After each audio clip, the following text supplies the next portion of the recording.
اب ہمارے ہاں جو عقیدے خراب ہو رہے ہیں اور جو ایمان کمزور ہو رہے ہیں، اس کے پیچھے کیا ہے؟ اس کے پیچھے افسوس کے ساتھ ہمارے بہت سارے تعلیم سے وابستہ افراد ہیں، ہمارے بہت سے لکھنے والے افراد ہیں کہ جو دینی چیزوں کا مذاق اڑاتے ہیں، دینی شاعر کا مذاق اڑاتے ہیں، جو تعلیم ایسی دیتے ہیں کہ جو ایمان کو کمزور کرے، جو اسلام کے برخلاف جو چیزیں ہیں، تحقیقات ہیں، ان کو بڑا چڑھا کے پیش کرنا، ان کو ذرا بیوٹیفائی کر کے پیش کرنا، ان کو تھوڑا سا امپورٹنس دے کے پیش کرنا، اور اسلام کی چیزوں کو یا بیان ہی نہ کرنا، یا ان کو بس ہلکا پھلکا سا لے کے جنا بیان کر دینا. اتنی بددیانتی کی جاتی ہے کہ یقین کریں کتابیں پڑھتے ہیں بعض لوگوں کی تو اتنا افسوس ہوتا ہے کہ میں نے بہت سارے لوگوں کی میں نے کتابیں ایسے دیکھی، جیسی سوچ ہوتی ہے نا وہ ہر بندہ ہر چیز کو اسی میں ڈھال لیتا ہے. ٹھیک ہے. تاریخ کا ماہر آدمی وہ جب تاریخ لکھنے لگتا ہے نا، اگر تو وہ دین سے بیزار آدمی ہے، آپ یقین کریں ساری تاریخ کو گھما کے وہ دین کے خلاف کر دے گا، ساری تاریخ کو گھما کے دین کے خلاف کر دے گا.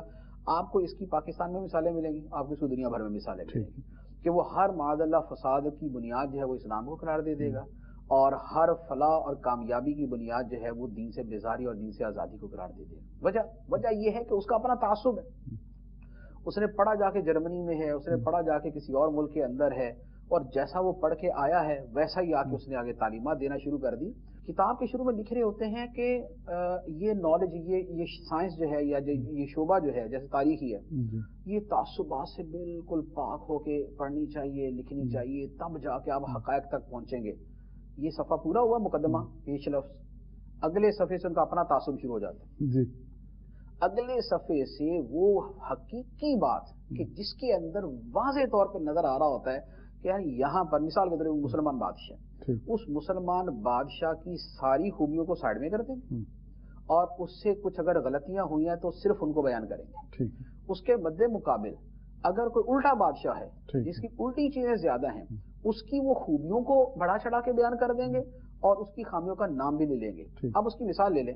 ابھی چند دن پہلے میں ایک وہ تاریخ والے کو پڑھ رہا تھا، وہ بھائی صاحب جو ہیں وہ اکبر، اچھا اکبر کو بھی اکبر اعظم کہتے ہیں، ٹھیک ہے، اکبر کو بھی اکبر اعظم کہتے ہیں، حالانکہ اکبر سے بڑے بڑے اور بادشاہ موجود ہیں. اورنگزیب اس سے 1000 گنا اچھا تھا، لیکن چونکہ اکبر نے جو اسلام کے خلاف چیزیں کی ہیں وہ ان لوگوں کو سوٹ کرتی ہیں، لہذا اس کو اکبر اعظم بنا دیا اور اس کو بڑا صلح جو اور بڑا اس کو بنا چنا کے پیش کیا. اور اورنگزیب نے چونکہ اسلام کا جھنڈا بلند کیا، اس نے فتاوی عالمگیری لکھوائی اور اس کو نافذ کیا، اس نے اسلامی احکام کو نافذ کیا، اپنے ہاتھ سے جو ہے وہ کماتا تھا، اپنے ہاتھ سے وہ ٹوپیاں سیتا تھا اور اس سے جو ہے وہ اپنی کمائی کرتا تھا.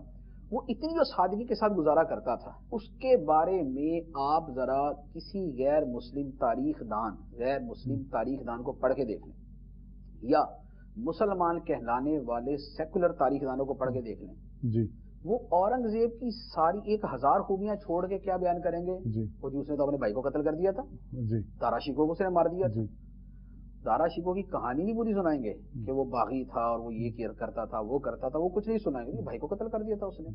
اس کی ایک چیزوں کو لے کے بیٹھے ہوں گے. اور اکبر نے اس سے جو 1000 گنا زیادہ کام کیے وہ سارے چھوڑ دیں گے، لیکن چونکہ اس نے اپنے دربار کے اندر جو ہے وہ سارے مذاہب کی جو چیزیں تھی وہ اس نے ڈال دی اور جو کچھ کیا، لہٰذا وہ اکبر اعظم بھی ہے، وہ اکبر دا گریٹ بھی ہے، اس کی سلطنت بڑی شاندار تھی، وہ عظیم ہے، وہ یہ ہے وہ ہے. تو یہ ہے ہمارے جو ہے وہ ایجوکیٹڈ طبقے کا حال کہ لوگ اتنے تعصبات کے اندر ڈوب کے لکھتے ہیں. اس سے بڑھ کے تشدد یا اس سے بڑھ کے انتہا پسندی کیا ہوگی کہ جس انتہا کو آپ نے پسند کیا ہوا ہے آپ اس کو چھوڑنے کو تیار نہیں. اللہ ٹھیک ہے. جس جو ڈوگمیٹک جتنے آپ ہیں آپ اس سے ہٹتے نہیں ہیں اور آپ الزام اٹھا کے لگا دیتے ہیں کہ جناب یہ علماء بڑے ڈوگمیٹک ہوتے ہیں، بڑے متشدد ہوتے ہیں، ریجڈ ہوتے ہیں، اور یہ جو ہے وہ اپنے اس کو چھوڑتے نہیں ہیں، اپنے پوائنٹ آف ویو کو چھوڑتے نہیں ہیں. میں تم بھی چھوڑ کے دکھا دو ایک مرتبہ ساری چیزوں توبہ کر کے بتاؤ، لیکن نہیں کریں گے. تو کہنے کا بنیادی جو مقصد ہے وہ یہ ہے کہ بھائی ایمان سے بڑھ کر کوئی چیز نہیں ہے، ایمان سے بڑھ کر کوئی چیز نہیں ہے. لہٰذا اس سب سے بڑی دولت کو اگر نقصان کسی ٹیچر سے ہے، کسی لیکچرر سے ہے، کسی پروفیسر سے ہے، کسی سیاستدان سے ہے، کسی طاقت سے ہے، کسی صحافی سے ہے، کسی قلمکار سے ہے، کسی مصنف سے ہے، یا سگے ماں باپ سے ہے۔ اللہ سگے ماں باپ سے بھی اگر ایمان کو نقصان ہے تو ایمان پہلے ہے، ماں باپ بعد میں ہے۔ یہ اللہ تعالیٰ نے قرآن کے اندر فرمایا ہے، قل ان کان آباؤکم وابناؤکم واخوانکم وازواجکم وعشیرتکم واموال اقترفتموها وتجارۃ تخشون کسادها ومساکن ترضونها احب الیکم من اللہ ورسولہ وجہاد فی سبیلہ فتربصوا حتی یأتی اللہ بامرہ۔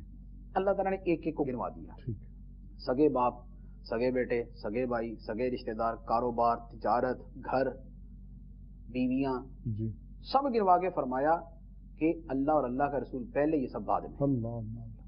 تو ہمیں جو اللہ تعالیٰ نے فرمایا وہ یہ ہے۔ ہماری جو گفتگو ہے وہ مسلمانوں سے، ٹھیک ہے، ہم غیر مسلموں سے مخاطب ہی نہیں، مسلمانوں سے۔ مسلمان کے لیے خدا کا فرمان حرف آخر ہے، اور خدا عز و جل یہ فرماتا ہے کہ تمہارے لیے اللہ اور اللہ کے رسول پر ایمان اور ان کی محبت یہ سب سے پہلے ہے، اور تمہارے ماں باپ، بہن بھائی، رشتہ دار، یہ سب بعد میں ہیں۔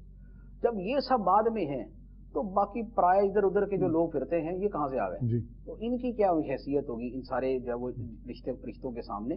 تو لہٰذا جہاں سے ایمان کو نقصان پہنچنے کا اندیشہ ہے وہاں سے آدمی کو اسی وقت بائے بائے کر کے اس کو فارغ ہو جانا چاہیے۔ اس کا مستقبل تاریک ہوتا ہے ہو جائے، یہ 25 سال کا مستقبل تاریک ہو بھی جائے گا نا تو 25 ارب سال کا مستقبل جنت والا روشن ہو جائے گا۔ تو لہذا اس کو قربان کر دیں، لیکن اس مستقبل کو قربان نہ کریں جس نے ہمیشہ ہمیشہ باقی رہنا ہے۔ تو ایمان پہلے ہے اور یہ باقی ساری چیزیں بعد۔